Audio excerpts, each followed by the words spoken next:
Muy buenos días, amigos. Sábado 2 de marzo del 2024, estamos ya en el cuarto año de Pico a Pico. Sus amigas Rosa Bartra y Mónica Yaya los saludan un sábado más, agradeciendo a la coordinadora republicana que hace posible la producción y transmisión de este programa, asimismo a quienes hacen posible que llegue a ustedes. Agradecemos a Vescable, a BHTV, agradecemos al portal La Abeja, a Conectados y especialmente a ustedes, nuestros seguidores en las redes sociales de Mónica Yaya y Rosa Bartra. Mónica, ¿cómo has estado? Nos hemos extrañado la semana pasada. Nos hemos extrañado la semana pasada, efectivamente. Bueno, la semana pasada fue por un motivo de salud y hoy día estoy nuevamente llegando a Lima luego de un viaje a Jaén en el que tuve la oportunidad de conocer de cerca muchos problemas de los cuales hablamos aquí desde nuestra oficina, desde nuestro escritorio, ¿no? Desde Lima y entender algunas de las situaciones que ellos están pasando y aprovecho para agradecer todo el cariño de los jaenos, provincia cajamarquina, que tuvo la amabilidad no solamente de recibirme para una capacitación a la que fui invitada, sino que además me dio a través de su municipio provincial una medalla de reconocimientos y una cantidad de presentes que en estos momentos estoy leyendo como Jaén del Perú en la memoria, que es una reunión de artículos desarrollados por periodistas, sociólogos, arqueólogos y aprendiendo mucho más de la historia de Jaén, que es la historia del Perú. Muchas gracias, Rosa, por permitirme este saludo especial para Jaén. Un saludo especial entonces para nuestros amigos de Jaén y en todo el Perú. Mónica, Así esta ha es. sido una semana interesante, porque ya no vamos a decir movida, realmente el Perú vive en un sismo permanente. Interesante por los temas que se han tratado políticamente. Vamos a empezar esta vez del viernes para ir hacia atrás por la importancia que tienen los hechos que han ocurrido el día de ayer.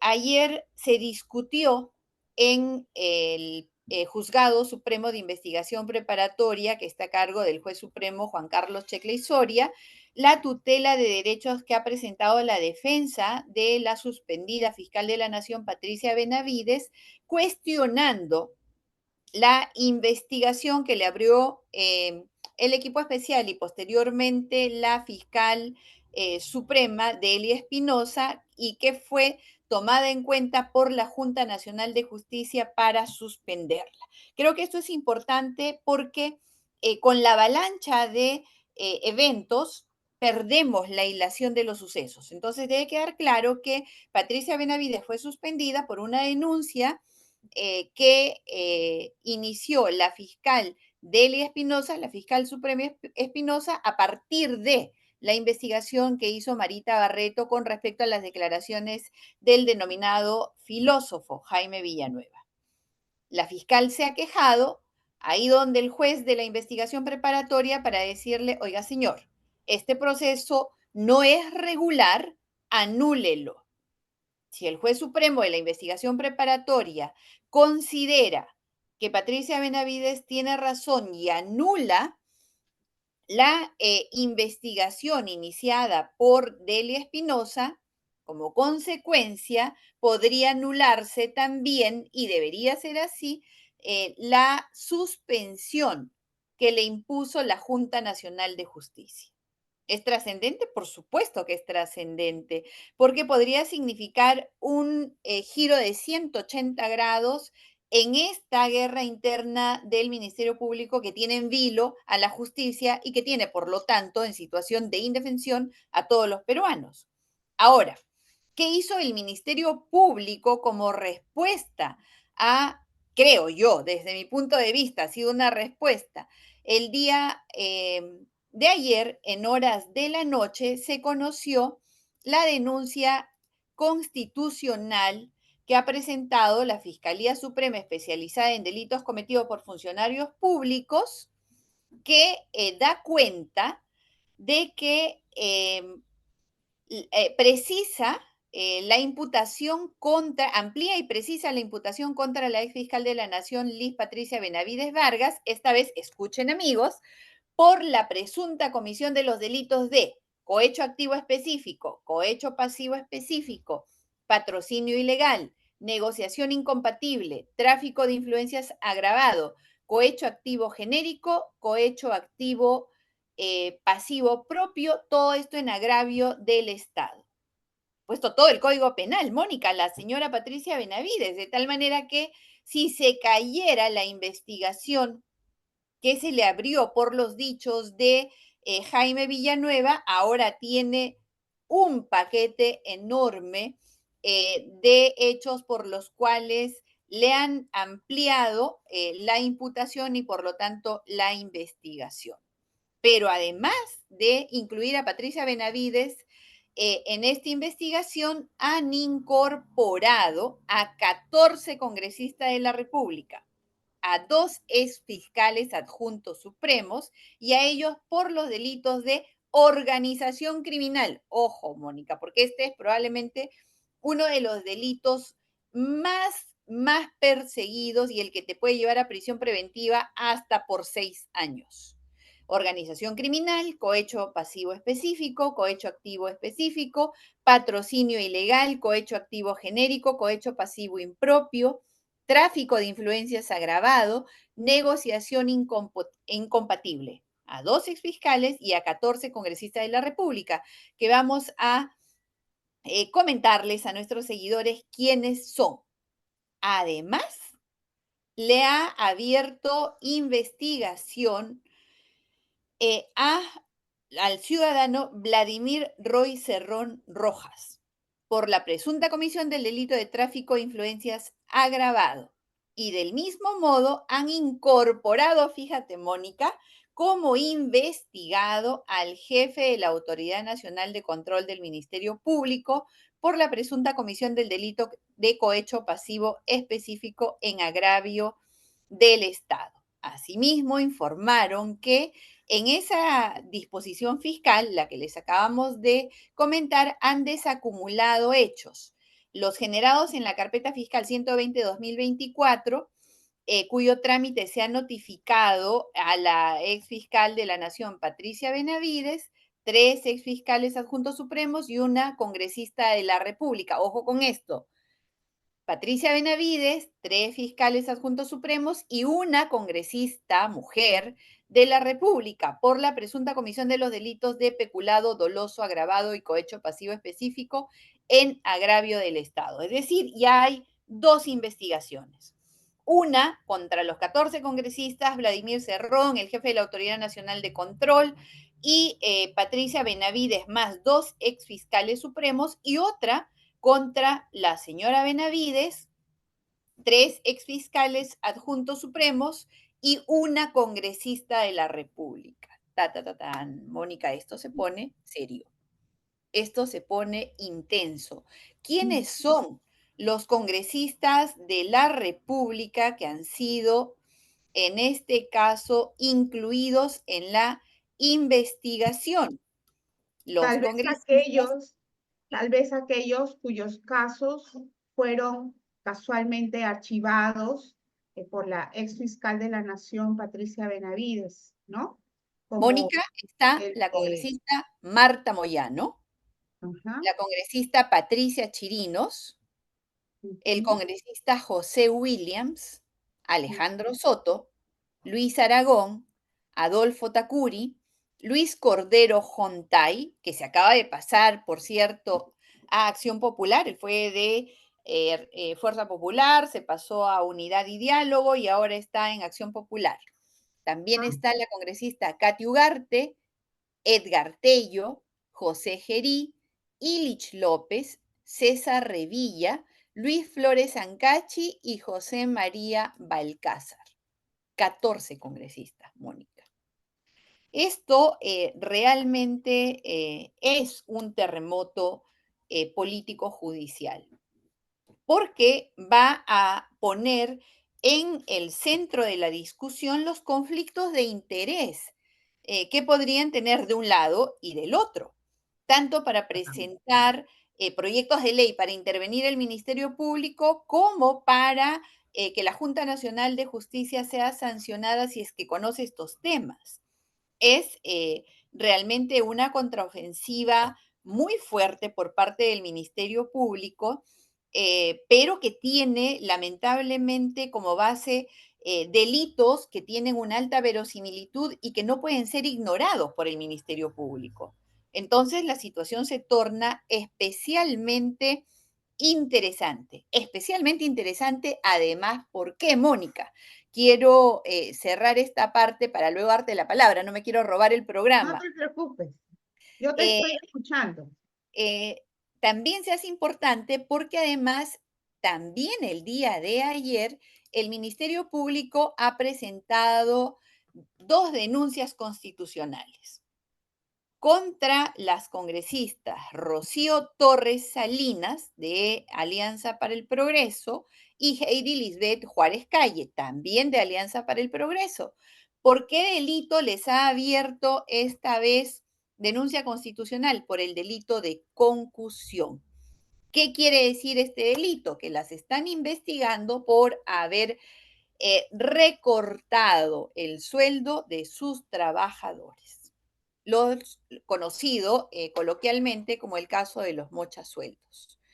Ya recordemos que antes la Fiscalía de la Nación ha denunciado a la congresista María del Pilar Cordero Juntay por también haber recortado el sueldo de su trabajador, y lo de ella debe discutirse en la siguiente semana en el Congreso para desaforarla y además inhabilitarla. Entonces, digamos que todo este entorno en medio de la necesidad, Mónica, y esto para cerrar esta nota tan compleja, de sumar votos para que el 7 de marzo puedan inhabilitar a todos los miembros de la Junta Nacional de Justicia, es realmente todo un sancochado, en el cual se entrecruzan los intereses que tiene cada uno por defenderse o por denunciar, por perseguir el delito, por juntar los votos necesarios, por salvarse de sus propias investigaciones y un largo etcétera. Va a necesitar un análisis minucioso, desagregarlo, separarlo, para que la población entienda de qué se trata y pueda acompañar y hacer control social de los actos de los poderes del Estado. Fundamental, Mónica. Resumimos. Patricia Benavides se defiende ante el juzgado de investigación preparatoria pidiendo que se anule la investigación por la cual la Junta Nacional de Justicia la sancionó. Ministerio Público reacciona y la denuncia por 8 delitos, junto con ella 14 congresistas, 13 fiscales supremos, el jefe de la Autoridad Nacional de Control y de Yapa, Vladimir Cerrón. Vaya tema, Mónica. Te escuchamos Bueno, todos ahora. yo creo que aquí hay un festival de acusaciones y de denuncias, pero en el que en realidad todos reúnen los requisitos para ser denunciados, ¿no? Por ejemplo, en este tema de la denuncia que ha sido comunicada ayer por el Ministerio Público contra 14 congresistas, escucho allí los nombres de algunos congresistas que han tenido investigaciones fiscales y que fueron casualmente archivadas por la señora Patricia Benavides cuando ella buscaba el apoyo precisamente de algunos integrantes del Congreso. Está ahí el nombre del congresista Soto, que estuvo incluido en investigaciones relacionadas con la utilización de fondos públicos para financiar, digamos, trolls en las redes sociales que se dedican seguramente a levantar su imagen y a hostilizar a otros que brinden, pues que tengan alguna opinión política distinta a la del señor Soto. Y creo que esto es tal vez una respuesta a la amenaza que se cierne sobre la Junta Nacional de Justicia, de que sus integrantes sean destituidos por decisión de congresistas que desde mi punto de vista no tienen la autoridad moral para pedirle moral a los integrantes de la Junta Nacional de Justicia. Y ojo que siempre he criticado aquí esa moral de esa Junta Nacional de Justicia, que es una moral vizcarrista, ¿no? Una Junta Nacional de Justicia que nació para blindar a Martín Vizcarra. Mi preocupación es que pasemos de una Junta Nacional vizcarrista a una Junta Nacional creada a medida de congresistas que están siendo y de políticos que están siendo investigados por el Ministerio Público. Entonces, aquí la situación se torna color de hormiga para todos esos bandos que están funcionando dentro del Congreso, dentro del Ministerio Público, y bandos del que también participa la Junta Nacional de Justicia y la propia Dina Boluarte, ¿no? Porque su nombre está allí guardadito, pero también en las revelaciones y en estos tira y jala que se han dado en esta larga discusión sobre la situación de Patricia Benavides, también surgió el nombre de la señora Dina Boluarte, y Marta Moyano reconoció haber tenido reuniones con Patricia Benavides, haber mandado mensajes a través de Villanueva, y hay una revelación de Jaime Villanueva donde dice que Marta Moyano solicitó, entre comillas, que no se toque a Dina Boluarte, ¿no? Entonces, aquí pues yo aconsejo a la ciudadanía no ponerse del lado de ninguno de los dos bandos. Yo lo que espero, sinceramente, lo que yo espero es, a pesar que esa Junta Nacional de Justicia es tan cuestionada, así como dicen, que se quede Dina Boluarte hasta el año 2026, que se queden los congresistas hasta el año 2026 para cuidar la estabilidad del país, pues permitan que esa Junta Nacional de Justicia cumpla su periodo en el año 2025 y elija dentro de los procedimientos establecidos a los integrantes de la nueva Junta Nacional de Justicia, ¿no? Mientras tanto, los peruanos estamos tratando de resolver problemas que no son solamente intereses personales de cada peruano, como sí lo están haciendo muchos políticos al interior del Congreso de la República y en ese Ministerio Público politizado, ¿no? Estamos tratando de resolver problemas vitales para nuestra subsistencia. Mira, cuánta gente sigue muriendo, Rosa. Esta Estamos en semana, epidemia de cuántos dengue, empresarios han Mónica. sido asesinados por los Epidemia de sicarios, dengue, ¿no? inseguridad ciudadana, Ya. secuestros. Los colegios, hay colegios que no están listos para que inicien clases escolares. Yo, viniendo de Jaén, gracias a la gestión de ese promotor de juventudes que es Pedro Onofre en Jaén, tuve la posibilidad de ver cuánto les toma, por ejemplo, a los agricultores jaenos llegar hasta Chiclayo con sus productos, como mínimo 6 horas, sujetos a los derrumbes que también ayer bueno, no debieron sorprendernos en la carretera, llegamos mucho más tarde de lo previsto, sujetos también a la corrupción que se da en las carreteras por parte de miembros de la Policía Nacional del Perú. Hay 2 peajes formales, pero 2 peajes de la Policía Nacional del Perú que hay que pagar cuando uno pasa. Bueno, lo pagó el chofer, yo decía, ¿qué está pasando acá? Y cómo tan rápido salió de ese problema, ¿no? Y me di cuenta que pasábamos no por 2, sino por 4 peajes para llegar de Chiclayo a Jaén. En el colegio FAP José Abelardo Quiñones de San Juan del Urigancho, aquícito nomás, están esperando, están pidiendo, por favor, que llegue la señora Dina Boluarte con su ministra Ponce, la ministra de Educación, para que vea cómo los padres con su propio dinero van a proceder a la demolición de 4 aulas declaradas inhabitables, lo cual da lugar a que 140 jóvenes de primero de secundaria no tengan dónde empezar sus clases. Y lo Terrible único que están pidiendo la es que les situación. den módulos escolares para que inicien sus clases. Y Es, discúlpame, Rosa, discúlpame que esté hablando de nuestros problemas cotidianos e importantes, de educación, de salud, de transporte, de inseguridad ciudadana, porque los peruanos estamos, yo cada vez ya que veo a los abogados de Patricia Benavides en televisión, digo, por amor de Dios, ¿cuándo terminan estos de pelear por sus problemas personales? ¿Y cuándo Claro, empiezan Mónica, a pero trabajar con mira, nosotros?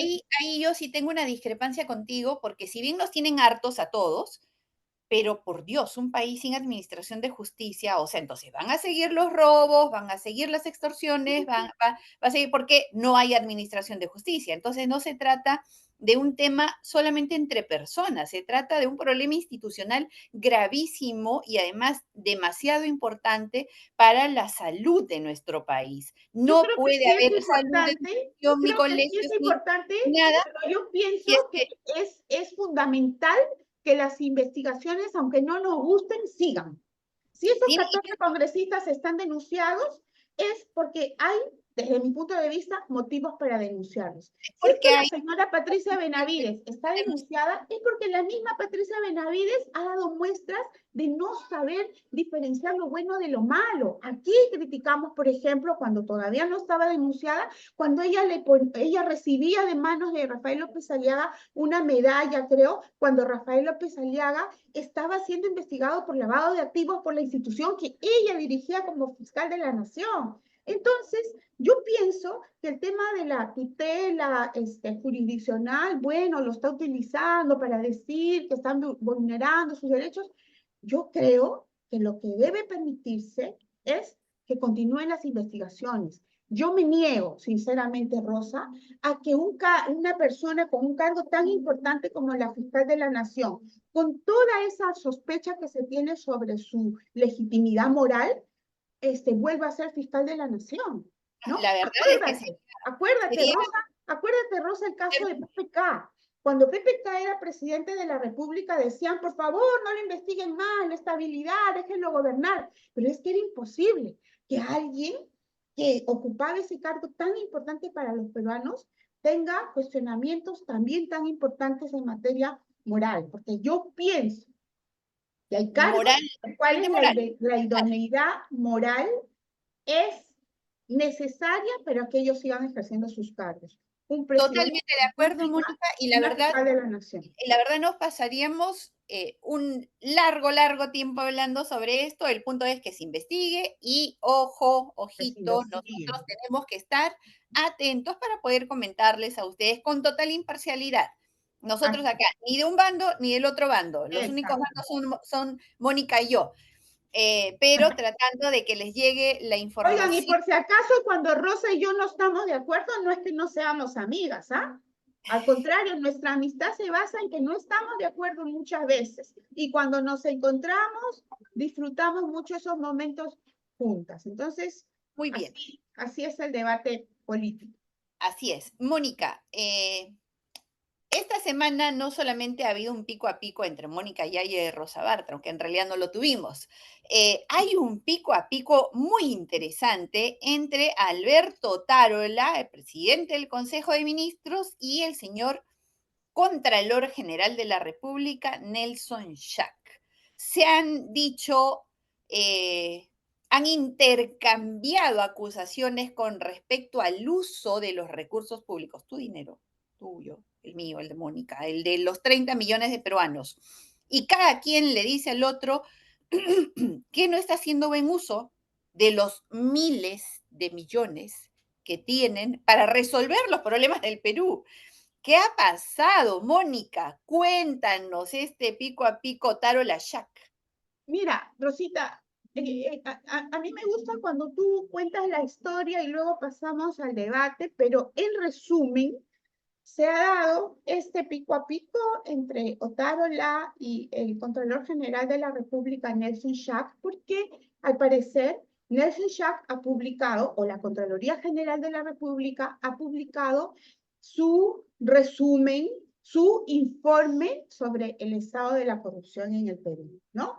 Y Otárola, desde mi punto de vista, dueño de un cinismo monumental, sale a responder en lugar de tratar de dar una respuesta a los peruanos sobre los actos de corrupción que se le atribuyen al gobierno central, sale a reclamar a Contraloría General de la República sobre el presupuesto que maneja Contraloría General de la República, ¿no? Es decir, en lugar de explicar a la población qué ha sucedido con esos funcionarios del gobierno central, sobre todo que han cometido actos de corrupción, ¿no? Y qué sanciones, qué destituciones se están produciendo, sale a atacar a quien tiene como deber informar el estado de nuestros recursos y el avance o retroceso en materia de corrupción. Tengamos en cuenta que de acuerdo a la información proporcionada por el Instituto Nacional de Estadística, que depende precisamente del gobierno de la señora Dina Boluarte,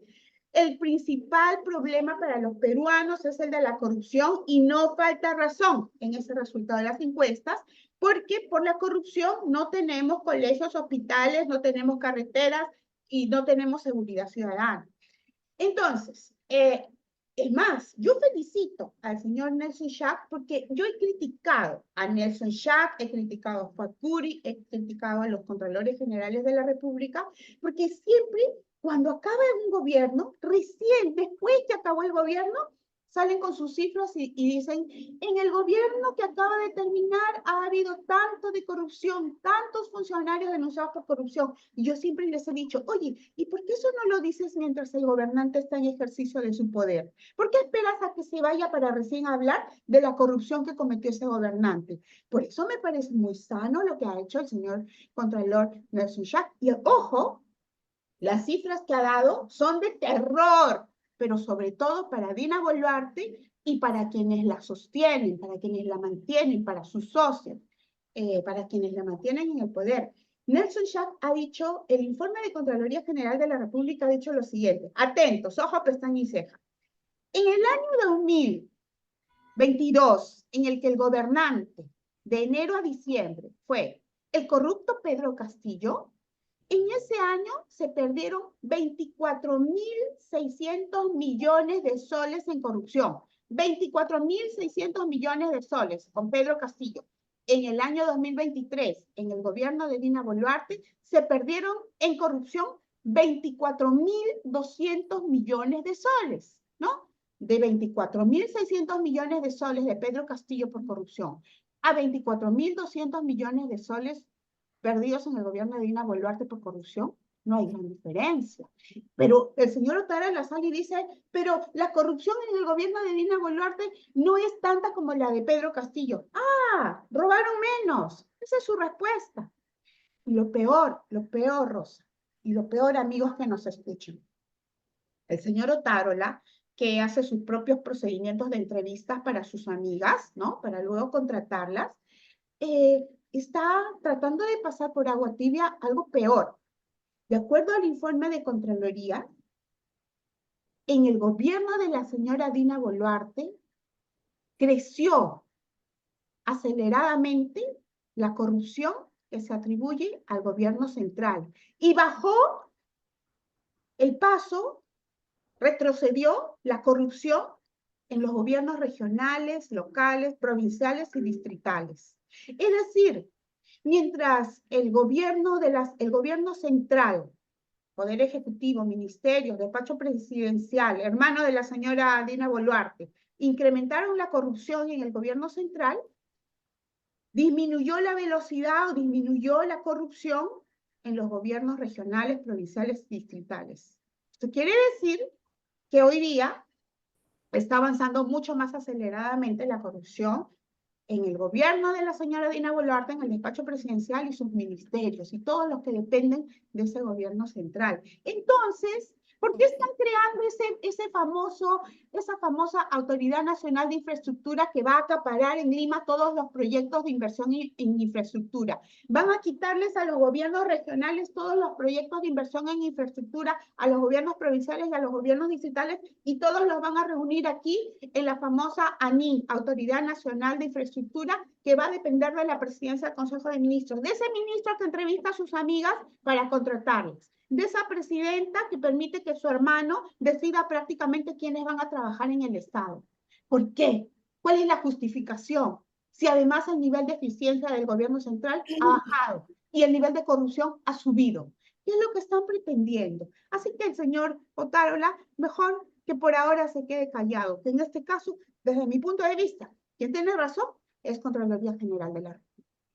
Mónica, en realidad, nuevamente yo sí creo que no voy a tomar partido por ninguno de los dos. Este pico a pico ha tenido que ver también con el hecho de que Nelson Jack ha revelado que por consultorías el Poder Ejecutivo ha gastado 6.000, ay, perdóname, ya estoy mal con las cifras. Yo te voy a decir 6 la cifra, yo la millones sé. de consultoría, 6.000 millones. Ha dicho Nelson Chac, el señor Otárola y su gobierno con la señora Boluarte han gastado 6.000 millones en consultorías. ¿Ok? 6.000 millones en consultorías. El señor Otárola ha dicho, ¿qué cosa? Sí, pues yo he gastado 6.000 millones en consultorías. Y en lugar de explicar en qué han consistido esas consultorías por las cuales ha pagado 6.000 millones, le ha dicho a Jack, sí, yo he gastado 6.000 millones, ¿ya? Lero, lero, pero tú tienes 1.600 millones guardados con los cuales deberíamos hacer colegios. ¿Ya? No se trata acá de que ninguno de los dos explique qué hace con el enorme presupuesto que tiene, sino que más bien mutuamente han dicho, tú has gastado, no tú tienes, tú has gastado, no tú tienes. Y en medio, 33 millones de peruanos que no tienen atención en hospitales, que no tienen colegios, que no tienen transporte de calidad y que viven en medio del terror. Eso, Mónica, eso, queridos amigos, no tiene ninguna justificación. Así que en este caso, yo, en el pico a pico ninguno de los dos gana y todos los peruanos perdemos. Mónica, por desgracia, nuevamente el tiempo nos ha quedado pequeño.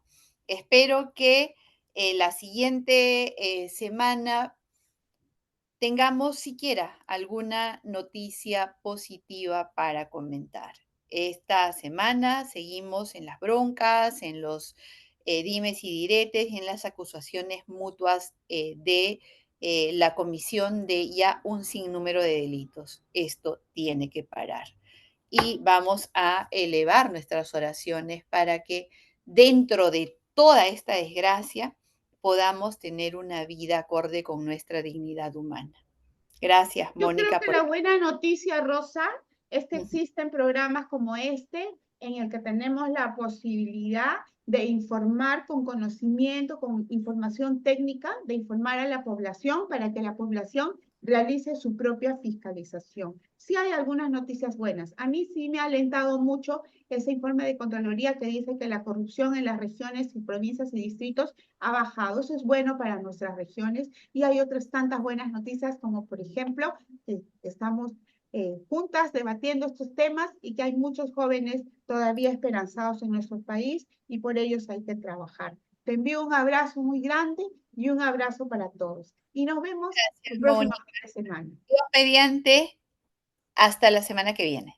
Chao. Arrivederci. Adiós.